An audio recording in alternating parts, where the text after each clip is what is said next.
ஓம் சாய்ராம். ஜெய் சாய்ராம்.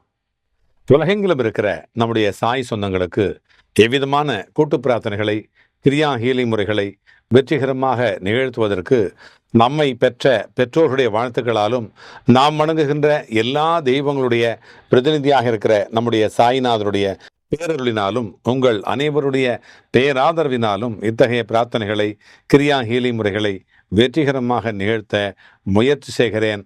அந்த முயற்சியிலே பெரு வெற்றியும் பெற்று வருகிறேன். இன்றைக்கு முக்கியமான ஒரு வாழ்த்து உங்களுக்கு சொல்ல வேண்டும்.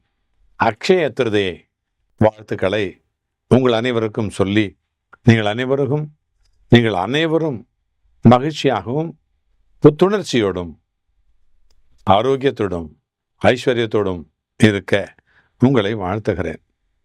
இந்த அக்ஷய திருதியை நாளில், இந்த தினத்தில் பாபாவுடைய பக்தர்களுக்காக ஒரு ஆன்மீக செயல்கள் மற்றும் பரிகாரங்கள்னு வச்சுக்கலாம், அல்லது ஒரு சில ஆன்மீக ஒரு வழிமுறைகள் அப்படின்னு கூட வச்சுக்கலாம். இன்றைக்கி என்ன செய்யணும் அப்படின்னா, அதிகாலையில் நம்ம தொடர்ச்சியாக கூட்டு பிரார்த்தனை பண்ணுறோம் இல்லையா? இன்றைக்கு ரொம்ப ஸ்பெஷல். நான் எப்பவுமே சொல்வேன், பௌர்ணமியில், அமாவாசையில், கிரகண தினத்தில் மந்திரங்களை சொன்னோம்னா ரொம்ப ரொம்ப பலன் இருக்குது. அதுலேயும் இந்த அக்ஷய திருதியை தினத்தில் பிரம்ம முகூர்த்தத்தில் சொல்லக்கூடிய மந்திரத்திற்கு அதிகமான நன்மைகள் பல மடங்கு நமக்கு கிடைக்கும் அப்படிங்கிறது ஐதீகம். இன்னைக்கு காலையில் 4 மணிலேருந்து 6 மணி வரைக்கும் வச்சுங்களேன், 4 to 6 மார்னிங்கில் வச்சுக்கிட்டு எழுந்து ஒன்றும் சொல்ல வேண்டாம், ஓம் ஸ்ரீ சாயிநாதாய நமக, ஓம் ஸ்ரீ சாயிநாதாய நமக, இதை 108 முறை ஜபம் செஞ்சுட்டு வரணும். குளிச்சுட்டு செய்யணுமா, குளிக்காமல் செய்யணுமா அப்படிலாம் இல்லை, பரவாயில்ல. மனசு சுத்தமாக இருக்கணும். உடல் சுத்தமாக இருக்குதோ இல்லையோ, மனசு சுத்தமாக இருக்கணும். எழுந்திரிச்சு ப்ரஷ் பண்ணிட்டு சொல்லலாம். குளிச்சுட்டு செஞ்சால் ரொம்ப நமக்கே திருப்தி இல்லையா? தாயப்பாவுக்கு திருப்தி இல்லை, கடவுளுக்கு திருப்தி இல்லை, நமக்கு திருப்தி அது. ஸோ இன்றைய தினத்தில் பாபாவுக்கு முன்னாடி நேரில் பிரார்த்தனை செஞ்சோமானா பல மடங்கு இந்த நேரத்தில், இந்த பிரம்ம முகூர்த்தத்தில், அக்ஷய திருதை அந்த திருதை தினத்தில் பண்ணுமானா ரொம்ப சந்தோஷம். அப்புறம் பாபாவுக்கு நம்ம இன்றைக்கி தான் செய்யலாம் அப்படின்னா, இன்றைக்கு செய்ய வேண்டிய விஷயங்கள், பாபாவுக்கு வெள்ளை உடுப்பு ட்ரெஸ்ஸு வெள்ளை உடுப்பு சமர்ப்பணம் பண்ணால் ரொம்ப சந்தோஷம். பாபாவின் படத்துக்கு அல்லது சந்நிதிக்கு நம்ம கோவிலுக்கு போனோம்னா வெள்ளை மலர்களால் அலங்காரம் செஞ்சோம்னா இன்னும் சந்தோஷம் பாபாவுக்கு. நமக்கு சொல்லவே வேண்டாம், ரொம்ப அழகாக இருப்பார் வெள்ளையில். அந்த வெள்ளை நிற துணி ஆங்கிக சாயி வேஷம் அப்படின்னு சொல்லலாம். அப்படின்னு அந்த வெள்ளைக்கு சொல்கிறாங்க. இந்த வாழ்நாள் முழுவதும் இது செஞ்சோம்னா வாழ்நாள் முழுவதும் சாந்தியும் சமாதானமும் நமக்கு கிடைக்கும் அப்படிங்கிறது ஐதீகம். அதுக்கு பிறகு இதெல்லாம் முடித்த பிறகு ஒரு டைம் ஆகிடும் இல்லையா? காலையில் ஒரு 11 மணி ஆகிடும். ஸோ அப்போ அன்னதானம் அல்லது உணவு எந்த வகையிலையாவது நம்ம சமையல் பண்ணி தரலாம், இல்லை ஹோட்டலில் வாங்கி ஒரு 50 பேருக்கு 100 பேருக்கு நம்ம வசதிக்கு தகுந்த மாதிரி ஒருத்தர் கூட தரலாம். தந்தோம்னா நமக்கு ஒரு பாக்கியம் கிடைக்கும். அல்லது கோவில்களில் அன்னதானத்தை கொடுக்கலாம். ஏழைகள், பசித்தவர்கள், பசுக்கள், இதுக்கெல்லாம் உணவு கொடுத்தோம்னா இந்த அட்சய திருதை நாளில் முக்கிய பரிகாரமாக இது கருதப்படுது. ஸோ இன்றைக்கி என்ன செஞ்சாலும், இப்போ குளிகைன்னு சொன்ன வச்சுக்கலாம், இப்போ ராகுகால யமகண்டம் குளிகைன்னு ஒன்று இருக்குது பார்த்தீங்களா? குளிகையில் செஞ்சோம்னா அது அப்படியே வளர்ந்துக்கிட்டே இருக்கும். அக்ஷய திருதை மாதிரி ஒரு நாளைக்கும் வருது ஒரு விஷயம்.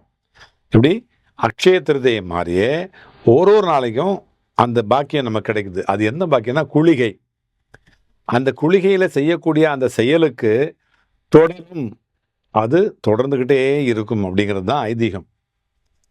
அதனால்தான் யாராவது காலமாயிட்டாங்கன்னா அந்த நேரத்தில் எடுக்க மாட்டாங்க, ஏன்னா தொடரக்கூடாது இல்லையா? அதனால்.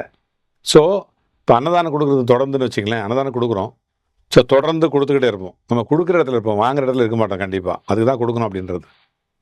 ஸோ இந்த மாதிரி உணவு கொடுக்கறது. அப்புறம் குறைந்தபட்சம் ஒரு மரக்கன்று, ஒரு செடி நட்டமானா அதோட பெரிய புண்ணியம்.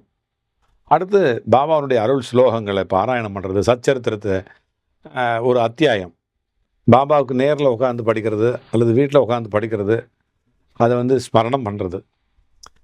நேரம் குறைவாக இருக்குதுன்னு வச்சுங்களேன், பாபாவுடைய 11 உறுதிமொழிகளாவது குறைஞ்சபட்சம் 11 உறுதிமொழிகளாவது மனமுறைந்து அதாவது மனசார மனமுவந்து அப்படின்றது ஒரு ஆத்மார்த்தமாக சொல்லலாம். என்ன சிறப்பான ஒரு நன்கொடை கொடுக்கறது, தர்மம் கொடுக்கறது, கோவிலில் கட்டுமான நிதி கொடுக்கறது, ஆலய தேவைக்காக அல்லது ஏழைகளுக்காக நன்கொடை கொடுக்கறது, இதெல்லாம் வந்து பாபாவுடைய இந்த பிரபஞ்சத்தினுடைய ஆசீர்வாதத்தை நிலைநிறுத்தும் அப்படிங்கிறது ஐதீகம். இன்றைக்கு அட்சய திருத்தில், இந்த அட்சய திருத்தையை தினத்தில் உப்பு வாங்கணும், கண்டிப்பாக உப்பு வாங்கணும்.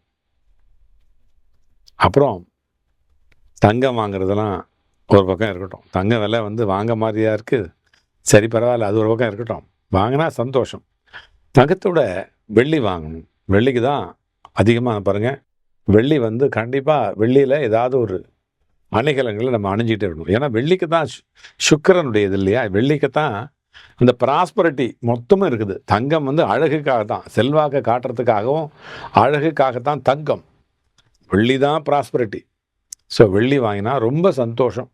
வெள்ளியை வாங்கி ஒரு டாலர் அல்லது வெள்ளியில் பாபா வந்து வைத்திருக்கிற இந்த மோதிரம், வெள்ளி மோதிரம் வாங்கி அணிஞ்சிக்கிட்டிங்கன்னா ரொம்ப சந்தோஷம். இது கிஃப்டாக கொடுத்தீங்கன்னா உங்கள் ஃப்ரெண்ட்ஸ், நெருங்கிய நண்பர்கள் இருப்பாங்க இல்லையா, எல்லாருக்கும் தர முடியாது, பார்க்குறவங்களாம் தர முடியாது, குறைஞ்சபட்சம் நெருங்கிய நண்பர்களுக்கு ஒரு 500 ரூபா அப்படி இருக்கும். இதை கிஃப்டாக கொடுத்தீங்கன்னா அவங்க ரொம்ப சந்தோஷப்படுவாங்க, இந்த வெள்ளி. ஸோ இந்த மாதிரி இன்னொரு விஷயம் என்னென்னா, இந்த 9 வார விரதம் இருக்கிறோம் இல்லையா, அதை வந்து தொடங்கவே முடியலை அப்படின்னா இன்றைக்கு தொடங்கலாம். அதை இந்த அட்சய திருத தினத்தில் தொடங்கினீங்கன்னா ரொம்ப ரொம்ப சிறப்பு இந்த தொடக்கம். ஸோ பாபாவுடைய நாம சங்கீர்த்தனம், சாய்ராம் சாய்ராம் சொல்லிக்கிட்டு இருக்குது, சாய்ராம் ஓம் சாய்ராம் எழுதுறது, இந்த மாதிரி நாமத்தை குடும்பத்தோடு சேர்ந்து பாடுறது, உட்கார்ந்துக்கிட்டு எப்படி கிறிஸ்தவ அன்பர்கள் அந்த பிரார்த்தனையில் முழு ஈடுபாட்டோட கிரமமாக பண்ணுறாங்களோ அதே மாதிரி நம்மளும் பண்ணணும். சில நேரத்தில் நீங்கள் நினைக்கிறீங்கல்ல, நான் பண்ணினா கிறிஸ்தவ பாதிரியார் பண்ணுற மாதிரி இருக்குதுன்னு சொல்லி சில பேர் சொல்கிறாங்க. ரொம்ப சந்தோஷம், எனக்கே ரொம்ப சந்தோஷம். ஏன் அப்படின்னா அவங்கெல்லாம் பாருங்கள் கிரமமாக பண்ணுறாங்க, நல்லாவே பண்ணுறாங்க, அழகாக பண்ணுறாங்க. ஏன் நம்ம அப்படி பண்ணக்கூடாது? நாமளும் பண்ணலாமே, தப்பாயின்னா கடவுள் பேரை தானே சொல்கிறோம்.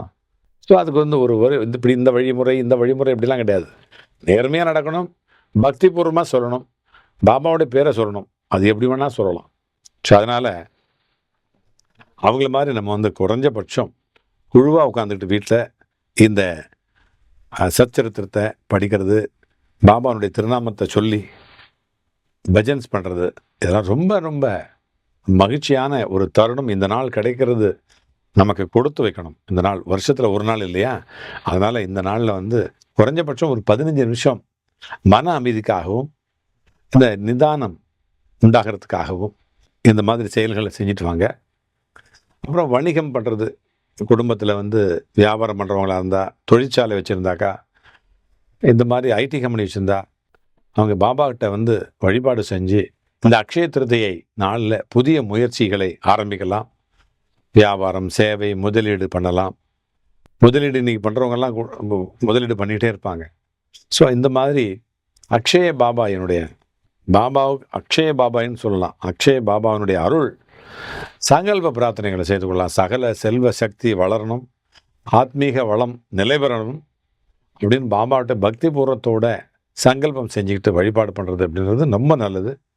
அதே மாதிரி அக்ஷய அப்படிங்கிறது முடிவற்றது அப்படின்னு தான் ஒரு பொருள். அக்ஷய அப்படின்னா முடிவற்றது, அழியாதது அப்படிங்கிறது தான் அது குறிக்குது. அதனால் இந்த நாளில் செய்யக்கூடிய நல்ல கர்மங்கள், நற்கர்மங்கள் சொல்கிறோம் இல்லையா, நற்செயல்கள், அதெல்லாம் பல்கி பெருகி பலன் தரும் அப்படிங்கிறத சாய்பாபா ஆராதிப்பார்.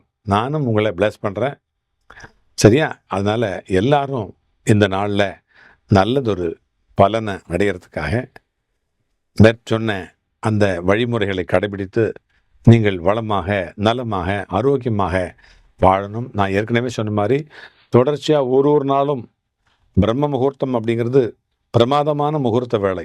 பிரம்ம முகூர்த்தம் அப்படிங்கிறது பிரமாதமான ஒரு முகூர்த்த வேலை. நான் செய்யக்கூடிய பிரார்த்தனைகள் எல்லாம் ஜெயிக்குது அப்படின்னா கண் விழித்து செஞ்சுக்கிட்டு இருக்கேன். எல்லாரும் உங்களுக்காக லிஸ்ட்டு போட்டுக்கிட்டு ஒரு நாளைக்கு குறைஞ்சபட்சம் 200-300 பிரார்த்தனைகளை பண்ணுவேன். சில நேரங்களில் அவங்களும் கூப்பிடுறாங்க, பிரம்ம முகூர்த்த வேலையிலே கூப்பிடுறாங்க. ஸோ இது ஒரு ஒரு நாளுக்கும் கிடைக்கிற நமக்கு பெரிய அரிய சந்தர்ப்பம். அதை பயன்படுத்திக்கணும். அதுக்கு பிறகு நான் ஏற்கனவே சொன்ன மாதிரி குளிகை அப்படிங்கிறது இன்னொரு பிரம்ம முகூர்த்தம். குளிகையில் நம்ம எதை செஞ்சாலும், நல்லது செஞ்சாலும் வளரும், நல்லது இல்லாதது அல்லது செஞ்சாலும் வளரும். அதனால் எதை செய்கிறோமோ அது வளரும். சரியா? ஆகினால அந்த நேரத்தில் செய்யுங்க. அது வளர்ந்துக்கிட்டே இருக்கும், வளர்ந்துக்கிட்டே இருக்கும். அதுலேயும் இன்றைக்கு அக்ஷய திருதை. அக்ஷய திருத்தையை இந்த நாளில் நாம் செய்யக்கூடிய ஒவ்வொன்றும் வளரும், வளரும். சரியா? சரி, கொடுக்கறது ரொம்ப சிறப்பு. கொடுத்துக்கிட்டே இருக்க முடியும். கொடுத்துக்கிட்டே இருக்கணும். நமக்கு பையில இருந்தால் தான் கொடுக்க முடியும். சட்டியில் இருந்தால் தானே அகப்பையில் வரும். அதனால் கண்டிப்பாக சட்டியில் வரும். அகப்பையில் வரும்பொழுது சட்டியிலையும் இருக்கும். நமக்கும் கிடைக்கும். நமக்கு கிடைக்கணும்னா நம்ம கொடுக்கணும், கொடுப்போம். நாம் எல்லாருக்கும் கொடுப்போம். நல்லா எல்லாரும் நல்லா இருங்க. இந்த அக்ஷய திருதையில் எல்லாரும் அருமையான நல்ல ஒரு எதிர்காலத்தை நீங்கள் பெறணும் அப்படின்னு உங்களை வாழ்த்துறேன். உங்களுக்காக எல்லாம் வல்ல சத்குரு சாயப்பாவடத்தில் பிரார்த்தனை செய்கிறோம். வாழ்க வாழ்க வளமுடன், வளர்க நலமுடன். உங்கள் சாய்ராம்ஜி, வண்டலூர் வழித்துணை பாபா கூட்டு பிரார்த்தனை கோபுரத்தில் இருந்து. ஜெய் சாய்ராம்.